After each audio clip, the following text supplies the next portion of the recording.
മൺട്രോത്തുരുത്തിന്റെ പുരാവൃത്തം.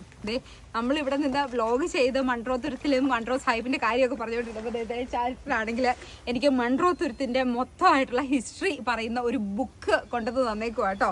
അതായത് മൺട്രോത്തുരുത്തിന്റെ പുരാവൃത്തം, professor PN Anirudhan എഴുതിയിരിക്കുന്ന മൺട്രോത്തുരുത്തിന്റെ ഒരു കംപ്ലീറ്റ് ചരിത്രമാണ്.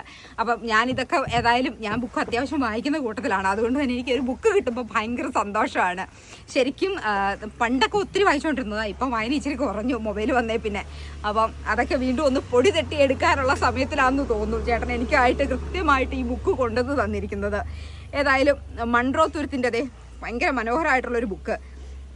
അതിൻ്റെ പഴയ പിക്ചറുകളും കാര്യങ്ങളും എല്ലാം കൊടുത്ത് ഇത് വായിച്ചിട്ട് ഞാൻ ഇതിൻ്റെ കാര്യങ്ങൾ പറയാം കേട്ടോ. കാരണം മൺട്രോത്തുരുത്തിനെ കുറിച്ച് കൃത്യമായിട്ടുള്ള ഒരു വിശകലനം ഇതിൻ്റെ അകത്തുണ്ടെന്നാണ് ചേട്ടൻ പറഞ്ഞിരിക്കുന്നത്. ഇവിടുത്തെ ഒരു പാലത്തിന്റെ അടിയിൽ കൂടെ നമ്മള് പൊക്കോണ്ടിരിക്കുക. പക്ഷേ നമ്മള് കുനിഞ്ഞു വേണം പോകാൻ, അല്ലെങ്കിൽ തലമുട്ടും. നമുക്ക് ഈ ബുക്ക് തന്ന ചേട്ടന്റെ പേര് അവിടെ വേറൊരു ചേട്ടനോട് നമ്മൾ ചോദിച്ചു. അപ്പൊ അദ്ദേഹത്തിന്റെ പേര് ചന്ദ്രസേനൻ എന്നാട്ടോ. ഏതായാലും പുള്ളിക്ക് ഒത്തിരി ഒത്തിരി താങ്ക്സ്. എപ്പോഴെങ്കിലും നമ്മുടെ വ്ളോഗ് കാണുവാണെങ്കിൽ മനസ്സിലായിക്കോട്ടെ, ഞാൻ നേരിട്ട് പറഞ്ഞു. എന്നാലും ഒത്തിരി താങ്ക്സ്. ശരിക്കും കൊല്ലത്ത് വന്നു കഴിഞ്ഞപ്പോൾ അതൊരു നൈസ് എക്സ്പീരിയൻസ് ആയിരുന്നു. നമ്മളങ്ങനെ കനാലിൽ നിന്ന് വലിയ കായലിലോട്ട് കയറി കേട്ടോ.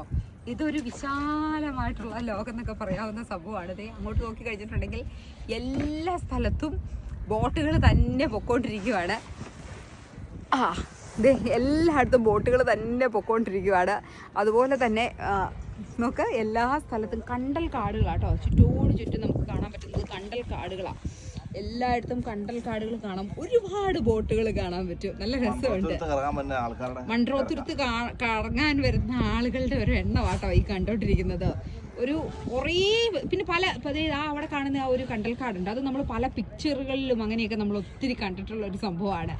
ഇങ്ങനെ ഒരു റാ പോലെ നിൽക്കുന്ന കണ്ടൽക്കാട്. എന്നിട്ട് അതിൻ്റെ ഇടയ്ക്ക് നിന്നൊക്കെ ഒരുപാട് ഫോട്ടോസും കാര്യങ്ങളും ഒക്കെ. അത് നിങ്ങൾക്ക് ഇതിൻ്റെ അകത്തൂടെ എത്രത്തോളം കാണാൻ പറ്റും എന്നുള്ളത് അറിയത്തില്ല. ഇത് കേട്ടോ, നല്ല രസമാണ് അത് കാണാനായിട്ട്. അപ്പം ഈ ശരിക്കും മൺട്രോത്തുരുത്ത് വന്നാൽ എക്സ്പീരിയൻസ് ചെയ്യാനുണ്ട്.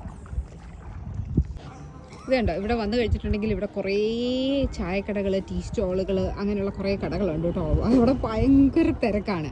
എല്ലാവരും ഇവിടെ ഒരു സ്റ്റോപ്പ് എടുത്ത് ഇവിടെ നിന്നൊരു ചായയൊക്കെ കുടിച്ച് ഒരു അടിപൊളി റീൽസൊക്കെ ഉണ്ടാക്കിയിട്ടേ സാധാരണഗതിയിൽ പോകാറുള്ളൂ. ഞങ്ങൾ എന്തായാലും അതിൽ കയറുന്നില്ല. അതുപോലെ ഇവിടെ കൊട്ടവഞ്ചി ഉണ്ട് കേട്ടോ. കുറേ കുട്ടികൾ ഇരിക്കുന്നുണ്ടോ. ഞാൻ അങ്ങനെ ഇവിടെ നമ്മുടെ നാട്ടിൽ അങ്ങനെ കൊട്ടവഞ്ചി അധികം കണ്ടിട്ടില്ല. ഞാൻ ഒരു പ്രാവശ്യം എവിടെ നമ്മൾ ഈ ഒരു ഹംപിയിൽ പോയപ്പോഴാണ് ഞാൻ കൊട്ടവഞ്ചിയിൽ കയറിയത്. ഇത് കേട്ടോ, കൊട്ടവഞ്ചിയിൽ ആളുകൾ പോകുന്നത് നല്ല രസമായിരിക്കും. എല്ലാവരും വട്ടത്തിലിരുന്ന്